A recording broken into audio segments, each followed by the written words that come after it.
Bom dia! Vamos então, hoje, nessa nossa aula, fechar a terceira geração dos Zanalli e sua autocrítica. Faremos isso e destacaremos nessa última parte do texto como já aparecem os nossos próximos 3 temas na disciplina: a microhistória italiana, a contribuição do Foucault e a volta da reflexão sobre teoria da história. São os nossos próximos 3 temas que serão ainda vistos durante o ano calendário de 2020. Até lá o Natal, né? Que a gente vai passar o Natal juntos. Bom, então o que nós vimos? As críticas feitas à segunda geração dos Zanalli vão ser respondidas pela terceira. Lembre-se que o Brodel é um grande estrategista, além de um grande historiador, e vai chamar para a revista e se aposentar e passar os cargos, dividir os cargos, né, importantes dentro dessa estrutura institucional da historiografia francesa que os Zanalli estavam já dominando durante a segunda geração, para então essa nova geração que publica também nos Zanalli e assume esses cargos, né? Quem é essa nova geração? É o pessoal que vocês leram em Medieval e Moderna: Le Goff, Nora, Duby, Marc Ferro, o Pierre Vilar, representando os marxistas, o Leroy Ladurie, representando uma história imóvel, né? Ladurie, inclusive, orientando do Brodel. Essa terceira geração vai abrir a revista para a historiografia que está sendo produzida nos outros países.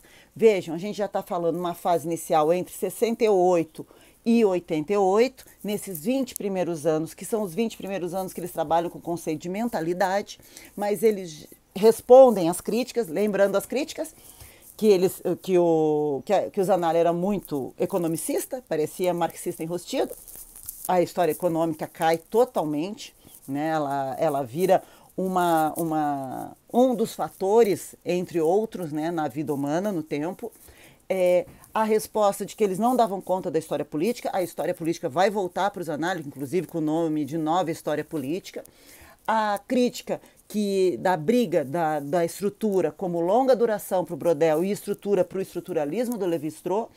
Eles vão entrar, então, numa aliança, através da influência do Foucault, o que muda e o que permanece, né? Durante os anos 70, eu falei na reunião do MIT, né?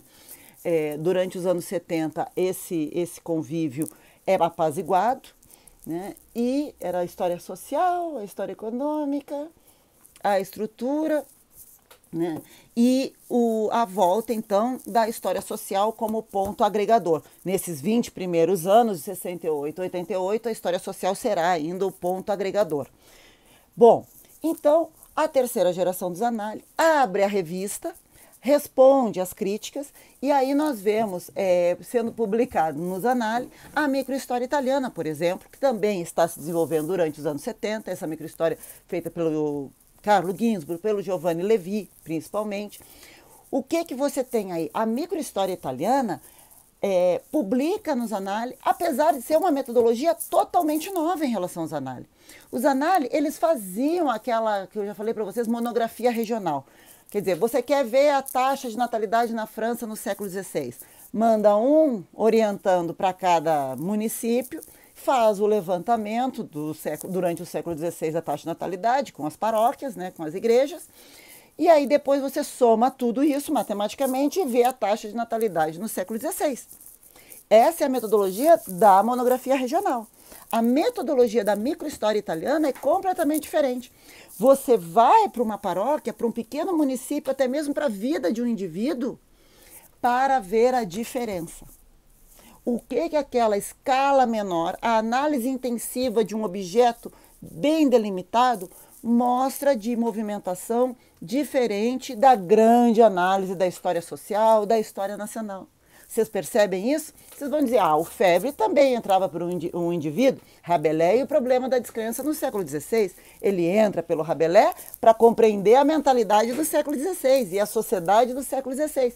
Perfeito. Essa é a metodologia típica dos Zanalli. A microhistória é ao contrário. O Ginzburg vai entrar para analisar a vida do Menóquio para mostrar como o Menóquio era o ponto fora da curva. Ou seja, enquanto todo mundo era de um jeito, né? Era, por exemplo, trabalhador era analfabeto, o menor que está lá alfabetizado lendo os livros que ele não deveria ler e se metendo em confusão por causa disso. Quer dizer, a microhistória vê, ao reduzir a escala, intensificar a análise das fontes, ela vê a diferença. Mudar a escala é perceber coisas diferentes, coisas que não são apreensíveis na grande escala da história nacional, na grande escala da história social. Então, por isso que logo após a gente fechar os análises, nosso próximo assunto é a microhistória italiana, porque a gente precisa dar conta dessa metodologia, que é uma metodologia hoje muito importante para a pesquisa histórica.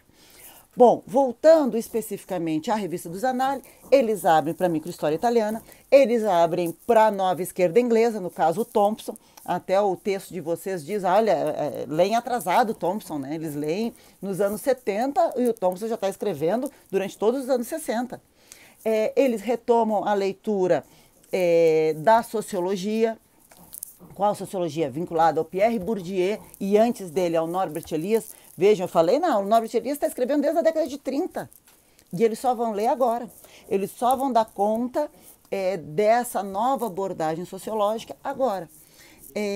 Outra coisa que é muito importante a gente falar nesse período que eles vão, já falei para vocês, dialogar com os estudos culturais norte-americanos, né? Eles vão receber a crítica da linguística norte-americana e vai ser isso que vai mudar e vai dar origem à tal da autocrítica. Então, nos 20 primeiros anos da terceira geração, entre 68 e 88, eles trabalham basicamente respondendo às críticas que a segunda geração recebeu, retomando a história da mentalidade e vendo a história da mentalidade como uma longa duração. É por isso que eles trabalham com medieval, com história agrária, no máximo com moderna, ou seja, sempre pré-capitalistas, porque tem essa mentalidade mais estável. Como eu falei já nas aulas anteriores, depois que você tem a primeira revolução industrial, o capitalismo não para de se revolucionar, causando essa aceleração no tempo, e aí a mentalidade é mais complicada de pesquisar em longa duração.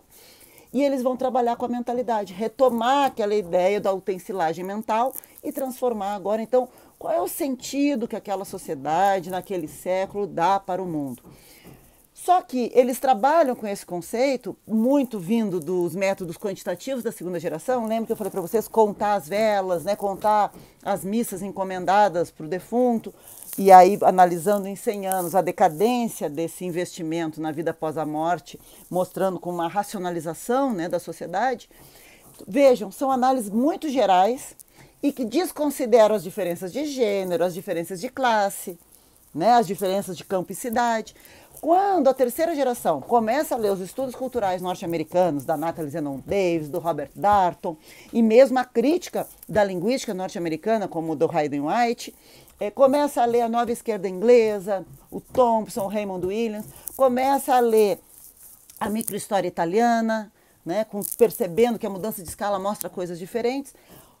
E tudo isso chegando ao final dos anos 80, aquela temática que a gente já viu no Igers, a crise dos paradigmas, o fim da União Soviética, a queda do Muro de Berlim, os novos movimentos sociais, né? O LGBT, o novo feminismo, o movimento dos direitos civis dos afrodescendentes nos Estados Unidos, todos esses novos movimentos sociais mostram, né, que aqueles grandes paradigmas teóricos explicativos das ciências sociais, com quem a história dialogava interdisciplinarmente, até mesmo correndo o risco de não perceber a sua especificidade. Lembre-se que o nome dos análises, de 46 a 94, é Análise, Economia, Sociedade, Civilizações, ou seja, não coloca a palavra história.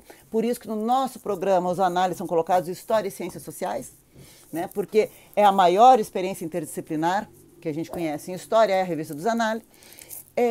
Então, vejam, a história tinha adotado os métodos das ciências sociais e abandonado pensar a sua própria especificidade. Não é à toa que quando os grandes paradigmas das ciências sociais, funcionalismo, marxismo e estruturalismo, não respondem a esses novos problemas, fim da União Soviética, novos personagens, né, nas lutas civis e políticas e sociais, novos grupos se organizando, que não podem ser respondidos com burguesia versus proletariado, né, novas explorações, novas opressões, novas relações de poder, né, dentro dessas distinções anteriores, né, da história, grandes distinções anteriores da história social.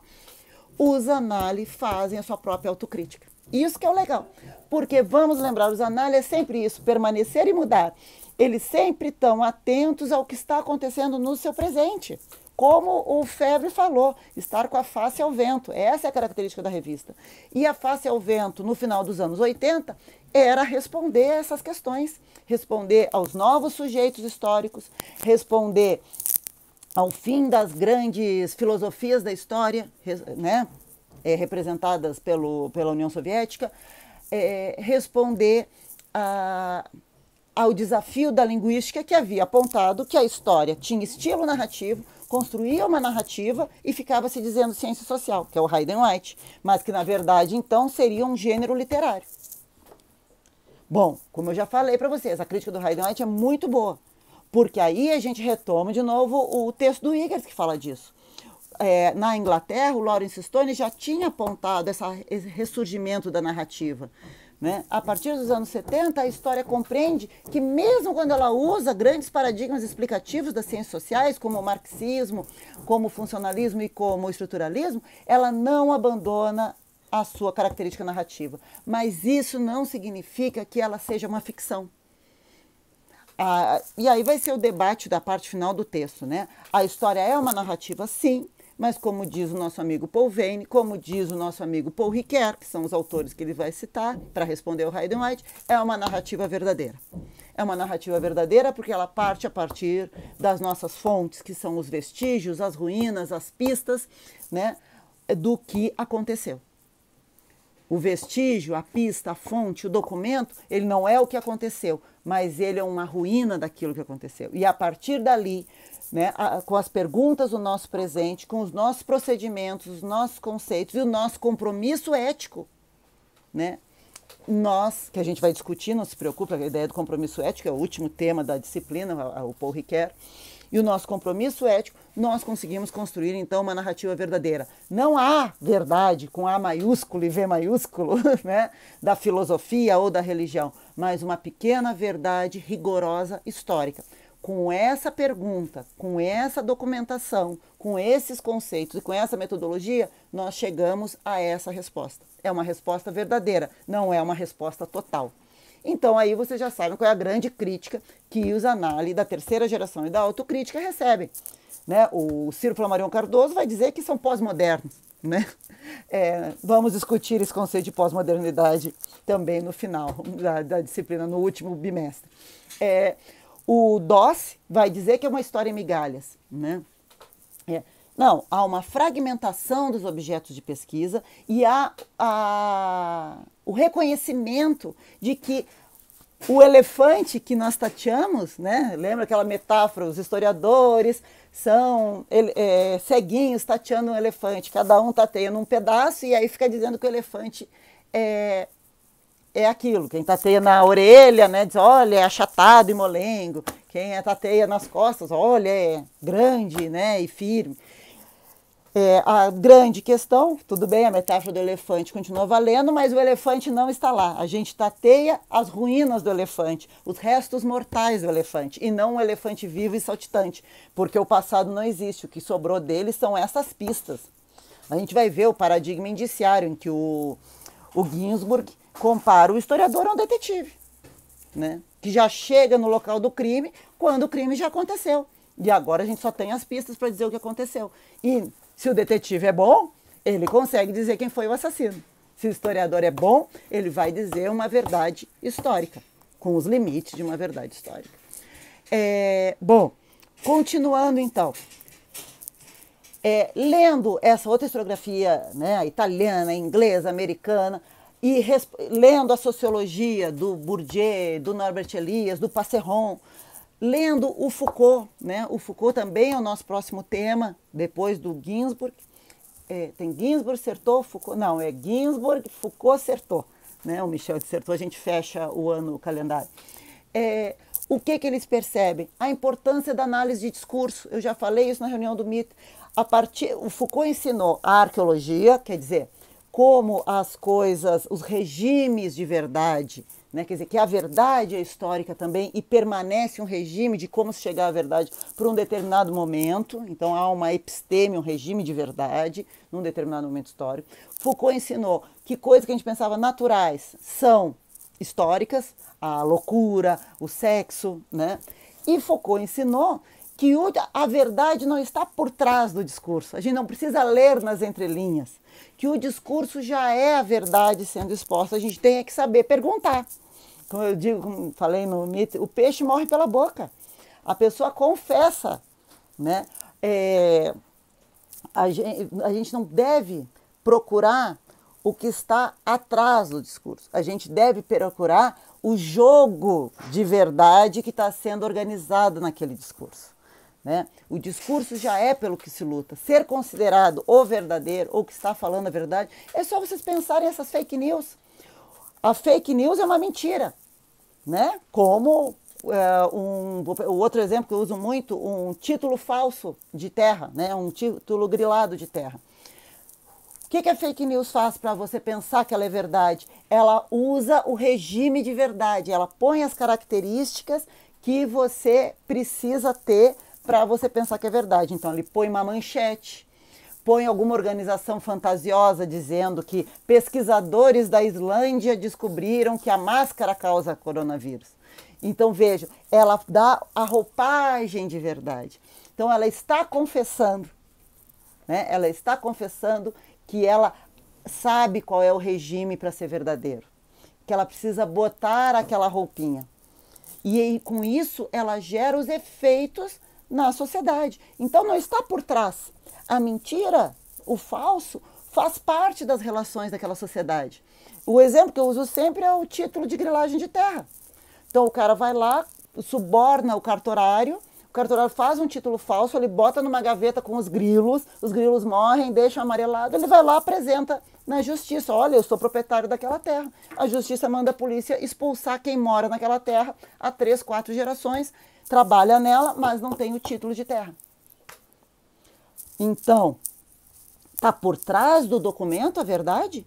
Não, o documento falsificado já está falando a verdade da nossa sociedade, né? Em que o trabalho, a posse, o uso da terra não importa. O que importa é o uso mercantil da terra. O cara falsifica lá de Curitiba, sem nunca ter estado perto de Esquecidinha do Oeste, de onde era a chacrinha que foi grilada, e vai botar agora no mercado. Expulsa a família que mora lá e vende. Está falando sobre o quê? Está falando sobre a transformação da terra em propriedade privada. Né? Está falando da corrupção existente no Estado brasileiro. Então, o que é falso, o documento falso, ele faz parte da história. Ele está falando das relações de poder, das relações de verdade daquele momento histórico. Então, você não precisa procurar a verdade por trás da fake news. Você tem que dizer como a verdade se organiza na fake news, porque ela faz efeitos na sociedade. A pessoa vai lá e mata o vizinho porque leu uma fake news. Não é isso?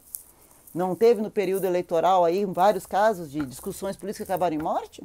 Espanca o vizinho porque o vizinho é diferente dele e ele leu numa fake news que aquilo é perigoso, que pessoa daquele jeito é perigosa. Vejam, então não está por trás, está na notícia falsa. Né? Você tem que perguntar para ela. Um discurso, ele organiza, ele gera efeitos de poder, ele é parte da realidade, assim como um valor de salário para fazer o cálculo, né, do ganho da população lá na história econômica, assim como um documento de movimento de porto. Né? Você tem que ver qual é a estratégia que está sendo usada. É a pergunta do historiador, né, que faz. Então, isso é muito legal. Foucault ensina tudo isso para a gente. Auxilia muito, depois a gente vai destacar ele mais. Outra questão, então, que eu tinha falado já na aula, não me lembro se eu gravei na aula passada, da influência do Bourdieu, com 2 conceitos, né? O conceito de reprodução, que eu falei, a ideia, tem até vídeo na internet explicando de forma didática a reprodução, que é aquela ideia da como o ensino reproduz a desigualdade, né? Que eu falei para vocês, puxa, eu sou um filho de um trabalhador rural, eu sei tudo de campo, né? Sei tudo de produzir alimentos, mas aí eu vou para a escola cobra coisas que eu não tenho acesso no campo, né? Cobra que eu tenha lido, que eu tenha internet e que tenha visto os filmes, lido os livros, participado de ido ao cinema, participar de coisas que eu não tenho acesso no campo. Desse jeito, uma pessoa do meio urbano de classe média, vamos chamar assim, né, entre um médio e alto proletariado e um pequeno filho de um pequeno burguês, já vai para a escola, para o ensino formal, com mais habilidades do que para ela, do que alguém que vem do campo, que tem outras maravilhosas habilidades, mas que não são exigidas na escola. Então, esse livro, A Reprodução, do Bourdieu e do Passeron, influencia muito a gente pensar a atividade da docência. Outro texto do Bourdieu que influencia muito é o texto A Distinção, que vai ser a base da crítica ao domínio da história social, que o Chartier vai fazer na própria Revista dos Análises, no artigo dele, O Mundo como Representação, em que ele é um artigo que ele apela para que se quebre a ditadura da história social por uma história cultural. Ele vai dizer que na história a gente sempre vê a cultura como uma consequência da história social. E agora ele propõe que a gente veja como a cultura muda a história social. E isso ele está tirando muito do Bourdieu, né? No livro A Distinção, que ele vai mostrar como os bens culturais mudam a sua vida social, né? O Bourdieu também tem um livro do Bourdieu, O Capital Simbólico, né? Ele vai mostrar, olha, o capital de ter dinheiro é um capital, mas você tem o capital simbólico, que envolve status social e status cultural. E a gente sabe, a gente usa isso. Eu usei o exemplo para vocês do Clube Guaíra aqui de Guarapuava. O Clube Guaíra, nos anos 50 e 60, é uma pesquisa do Maurício Fraga, professor lá em Pato Branco, ex-orientando da Márcia Tembel aqui. Ele analisou como o Clube Guaíra, nos anos 50 e 60, ele era dominado pela elite latifundiária, que é a oligarquia ligada ao gado, que era uma oligarquia falida, quebrada, e a nova classe dominante, que é a fração de classe dominante, que eram os madeireiros, tinham o dinheiro, mas não conseguiam se associar no Clube Guaíra, porque o Clube Guaíra considerava eles dinheiro novo, novo rico, entendeu? Bregas, e eles não aceitavam. Foi uma luta, então é uma briga intraclasse dominante, entre os latifundiários ligados ao gado, sem dinheiro, mas com status simbólico, e os madeireiros, com dinheiro, mas sem status simbólicos, né? Porque o Guaíra se chamava o aristocrático Clube Guaíra, então não bastava ser rico, você tinha que ser aristói, que é melhor, né? Então eles se consideravam melhores culturalmente do que os madeireiros. Então vejam, o cultural influencia o social, influencia o econômico, né? O que a historiografia estava fazendo durante o século XX é colocando o social como ou o econômico, era uma briga, né? Ou o definidor era o econômico, entre marxistas e segunda geração dos Zanalli, ou o social era o definidor nos Zanalli e às vezes na nova esquerda inglesa também. O que o Bourdieu e o Chartier estão propondo agora é vamos ver o cultural. O cultural rearranja tudo isso. Eu usei como exemplo na aula passada para vocês uma leitura que eu fiz no ensino médio que mudou a minha visão de mundo e a minha profissão, né? Eu optei por ir para a história, muito envolvido pela leitura do jornal da Juventude Católica, que no segundo grau eu li, né? No ensino médio eu li, que era o Mundo Jovem, e que me apresentava os problemas da desigualdade social no Brasil de uma forma que eu nunca tinha visto. Em 10 anos de colégio público, né, eu fui ver essa questão num colégio privado, né, de católico, que passou esse tipo de leitura e mudou a minha vida. Né? Veja, eu sou professora de história hoje, eu não ia ser. Eu ia ser publicitária, já vou contar para você. Tá? Que era o que eu pretendia fazer antes. E então, o cultural modifica o social tanto quanto o social modifica o cultural. E isso é um novo olhar. Falei da microhistória, falei da sociologia vindo... e o Elias eu já falei para vocês na aula passada, né? Que é essa ideia, que é o outro tema dessa autocrise de terceira geração e que a gente já viu no Igers também, a identidade, desnaturalizar a identidade. A identidade é também um construto histórico. Por que eles só pensam isso no final dos anos 80?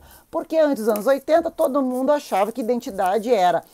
Você nascia com ela, era homem ou mulher, você nascia num país, então a tua identidade era nacional, E agora, com a queda do Muro de Berlim, a ascensão dos grandes blocos econômicos, né, a União Europeia, com o movimento dos direitos sociais, civis da população, naquela época GLS, hoje LGBTQI+, né, esse movimento mostraram que não.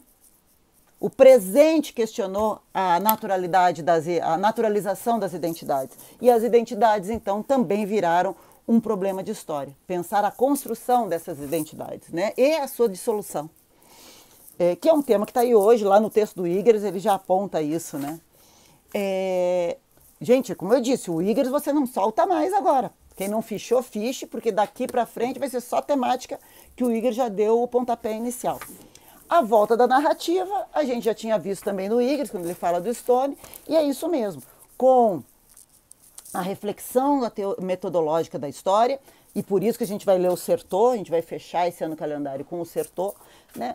A reflexão, a volta da teoria da história, com o Paul Veyne e com o Michel de Certeau dentro dos análises, e aí pegando de empréstimo a reflexão do Paul Ricoeur na filosofia, com isso, eles vão conseguir responder ao desafio da linguística norte-americana. Aceitar que são narrativas, ufa, lá podemos largar a máquina de calcular, mas constituir, mesmo que narrativo, um estatuto de verdade e não de ficção.